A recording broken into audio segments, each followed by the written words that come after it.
Let me ask you something. If you could add 3 extra hours to your day without feeling like a zombie, what would you do with them? Most people believe sleep is a simple math equation. 8 hours equals fresh, 6 hours equals tired. But your brain doesn't work like a calculator. And the truth is, you've been measuring the wrong thing all along. You know the feeling. You sleep 8 hours, you wake up groggy, your head feels full of fog, your body moves like it's underwater. Then there's that day, 5 hours of sleep, maybe less, and you wake up sharp, alert, almost electric. What happened? Here's what psychology reveals. Your brain doesn't count hours, it counts cycles. And most people are interrupting themselves right in the middle of the deepest restoration. This is called sleep architecture, and you've been demolishing the structure every single morning. Before we go further, understand this. If you feel tired after enough sleep, you're not lazy, you're not weak, you're not broken, you're human.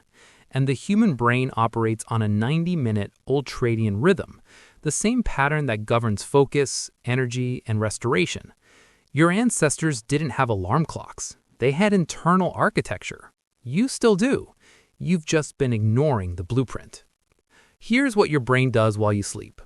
Every 90 minutes, you move through 5 stages: light sleep, deeper sleep, deep sleep, deepest sleep, and REM, rapid eye movement. Think of it like ocean waves.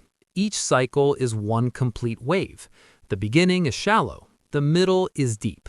The end brings you back to the surface. When you wake naturally at the end of a cycle, you feel light, clear, ready. When an alarm yanks you from the deep middle, you feel like you're drowning in cement. This is why 6 hours can feel better than 8. 6 hours equals 4 complete cycles. 8 hours and 15 minutes, you're halfway through the 5th cycle. Interrupted, incomplete, exhausted. There's another player here, adenosine. This chemical builds in your brain throughout the day. It creates sleep pressure. When you sleep, your glymphatic system, think of it as your brain's waste removal, clears the adenosine away. But here's the key. This cleaning happens most efficiently during deep sleep, not all sleep, deep sleep. If you're waking up tired, you're not getting enough depth, even if you're getting enough time. Here's how to work with your brain, not against it. Calculate backward from your wake time. Need to wake at 6 a.m.? Sleep at 10:30 p.m. 7.5 hours equals 5 cycles. Or 12 a.m. 6 hours equals 4 cycles. Not 11 p.m., not 11:30 p.m. Those put you in the danger zone, mid-cycle interruption. Your brain needs completion.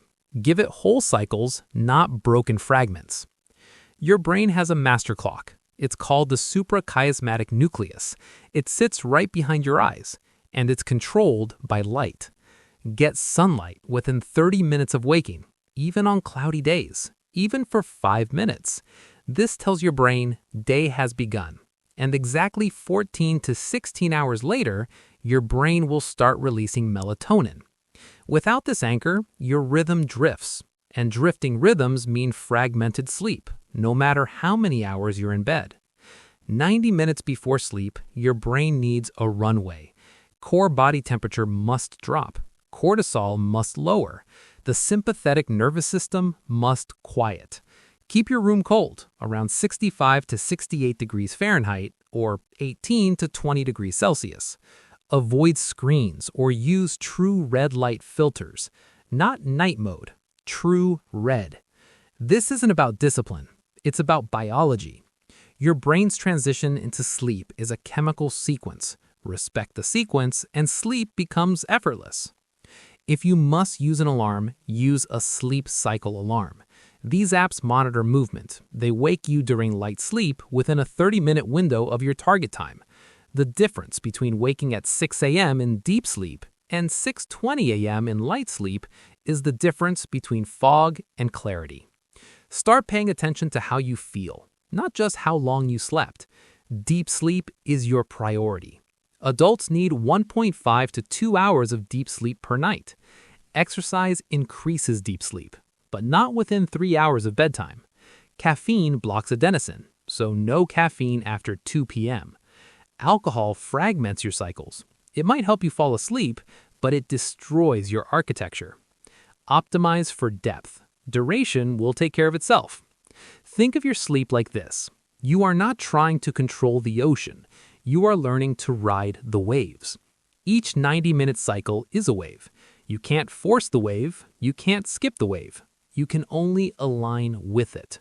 When you respect the rhythm, your brain does what it was designed to do. It restores. It consolidates memory. It clears waste. It rebuilds energy. And you wake up fresh, not because you slept more, but because you slept right. You don't need to fight your body. You need to listen to it.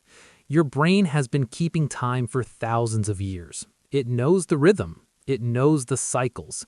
You've just been taught to ignore them. Sleep less if you need to, but sleep whole. Respect the cycle, anchor the rhythm, protect the depth, and you'll find that rest isn't about hours. It's about completion.